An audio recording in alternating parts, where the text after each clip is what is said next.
America के राष्ट्रपति की सुरक्षा पर तो हॉलीवुड भी कई फिल्में बना चुका है। ये सुरक्षा कवच ऐसा होता है जो सुनने में लगता एकदम फिल्मी है, लेकिन है सच। राष्ट्रपति की सुरक्षा में यूनाइटेड स्टेट्स सीक्रेट सर्विस का अहम रोल है। वैसे तो ये एजेंसी 1865 में बनी थी, लेकिन 1901 से इसे अमेरिका के राष्ट्रपति की सुरक्षा का काम सौंपा गया। लगभग 7,000 एजेंट और ऑफिसर सीक्रेट सर्विस में काम करते हैं। इसमें महिलाएं भी होती हैं। इनकी ट्रेनिंग दुनिया की सबसे मुश्किल ट्रेनिंग में से एक मानी जाती है। भले ही अमेरिका के राष्ट्रपति सबसे ताकतवर राष्ट्रपति माने जाते हों, लेकिन उनकी सुरक्षा पर फैसले लेने का काम सीक्रेट सर्विस का है। अगर राष्ट्रपति चाहें भी कि उन्हें अकेला छोड़ दिया जाए, तो ये आदेश नहीं माना जाएगा। अगर अमेरिका के राष्ट्रपति किसी भी देश की यात्रा करने का फैसला करते हैं, तो तय तारीख से लगभग 3 महीने पहले ही सीक्रेट सर्विस अपना काम शुरू कर देती है। राष्ट्रपति एक तरह से सुरक्षा के कवच में चलते हैं, जिसमें मल्टी लेयर सिक्योरिटी है। ये ना सिर्फ बहुत मजबूत है, बल्कि बहुत महंगी भी। दरअसल अमेरिका ने अपने 4 राष्ट्रपतियों की हत्या देखी है। 1865 में अब्राहम लिंकन, 1881 में जेम्स गारफील्ड, 1901 में विलियम मैकिनली, 1963 में जॉन एफ कैनेडी। तो जाहिर है अमेरिका अपने राष्ट्रपति की सुरक्षा को लेकर बहुत गंभीर है। आपको बता दें, तीसरी सुरक्षा व्यवस्था राष्ट्रपति के 3 सिक्योरिटी लेयर्स हैं। सबसे अंदर राष्ट्रपति के प्रोटेक्टिव डिवीजन एजेंट, फिर बीच में सीक्रेट सर्विस एजेंट्स, उसके बाद पुलिस। सीक्रेट सर्विस और व्हाइट हाउस के स्टाफ 3 महीने पहले ही आकर लोकल एजेंसियों से मिलना शुरू कर देते हैं। वे यहाँ की इंटेलिजेंस ब्यूरो के वीवीआईपी सिक्योरिटी एक्सपर्ट से बात करते हैं। सीक्रेट सर्विस तय करती है कि राष्ट्रपति कहाँ ठहरेंगे। उस जगह की गहन छानबीन की जाती है। होटल के कर्मचारियों तक की पृष्ठभूमि की पड़ताल होती है। सुरक्षा प्रोटोकॉल, कई और इंतजाम देखे जाते हैं।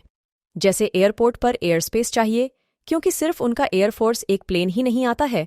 उसके साथ 6 बोइंग C-17 विमान उड़ते हैं। इनमें हेलीकॉप्टर भी होता है। उनकी लिमोजीन गाड़ियां होती हैं। कम्युनिकेशन इक्विपमेंट होता है। दूसरे कई एजेंट और स्टाफ मेंबर होते हैं। सीक्रेट सर्विस और लोकल एजेंसी राष्ट्रपति के काफिले का रूट तय करती है। देखा जाता है कि किसी आपात स्थिति में कहाँ से बचकर निकलना है। कोई हमला होता है तो सुरक्षित लोकेशन कौन सी है, आसपास के अस्पताल कौन से हैं।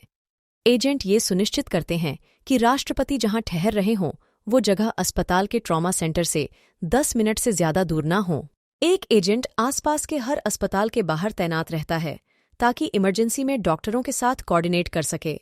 उनके ब्लड ग्रुप का ब्लड भी साथ में रखा जाता है कि कहीं किसी स्थिति में उन्हें खून चढ़ाने की जरूरत पड़ी तो इंतजार न करना पड़े। उनकी आने की तारीख नजदीक आते ही एजेंट राष्ट्रपति के रूट पर पड़ने वाला हर एक स्टॉप चेक करते हैं।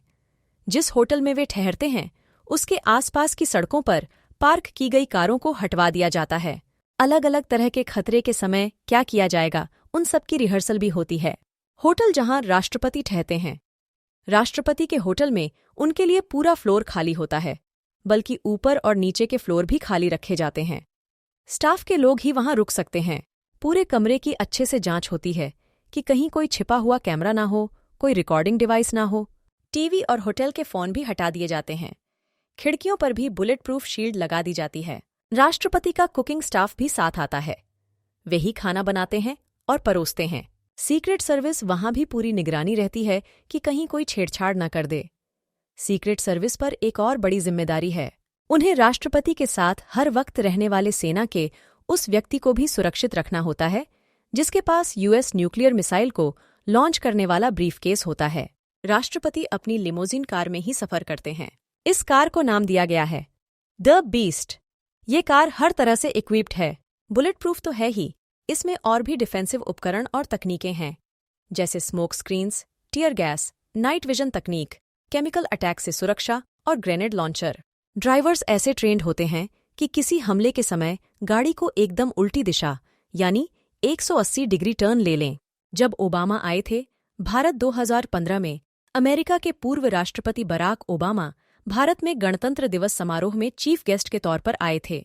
भारत की परंपरा के मुताबिक उन्हें भारत के राष्ट्रपति के साथ वेन्यू तक आना था, लेकिन वे अपनी bullet proof car the beast में ही वेन्यू पर पहुंचे। लेकिन उस दिन एक सिक्योरिटी प्रोटोकॉल का भी उल्लंघन कर बैठे। सीक्रेट सर्विस की गाइडलाइन के मुताबिक राष्ट्रपति 45 मिनट से ज्यादा ओपन एयर वेन्यू में नहीं रह सकते। राष्ट्रपति ओबामा 2 घंटे तक वेन्यू पर रहे।